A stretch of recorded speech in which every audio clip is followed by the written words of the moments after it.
Heroine பணத்துக்காக ஆசைப்பட்டு hero கூட ஒரு அக்ரிமெண்ட் கல்யாணத்துக்கு வந்து சைன் பண்ணியிருப்பா அப்படி சொல்லி போன பார்ட்லேயே சொல்லியிருப்பேன். ஃபர்ஸ்ட் நாள் அவங்க மாமியார் வீட்டுக்கு போனதுமே அவங்க மாமியார் அவ்வளோ நல்லா பார்த்துக்கிறாங்க.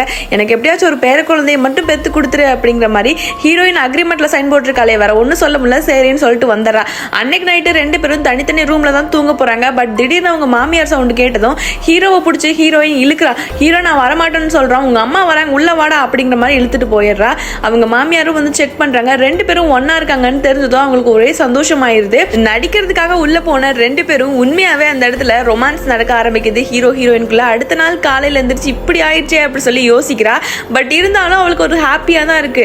கொஞ்ச நேரத்திலே 2 பேரும் கிளம்பி ஒர்க்குக்கு போறாங்க. அப்பதான் தெரியுது ஹீரோக்கு ஹீரோயின் ஒரு டெலிவரி கேர்ள் அப்படின்னு, கார்லயே வச்சு டெலிவரி பண்ணலாம் அப்படி சொல்லி ஹீரோயினும் அவனை கூட்டிட்டு அங்க போயிடுறா.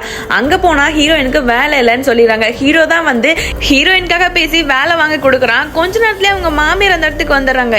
ஏன் மருமக வேலை செய்யணுமா, கொஞ்ச நேரம் இருங்கடா அப்படி சொல்லிட்டு இந்த பில்டிங் ஏன் வாங்கிடுறாங்க. கொஞ்ச நேரத்தில் அந்த பையனுக்கு கால் வருது, ஹீரோயின் பேர்ல மொத்த கம்பெனியும் மாறிடுது அப்படிங்கிற மாதிரி. இதை நினைச்சு ஹீரோயின் பயங்கரமா ஷாக் ஆயிரா.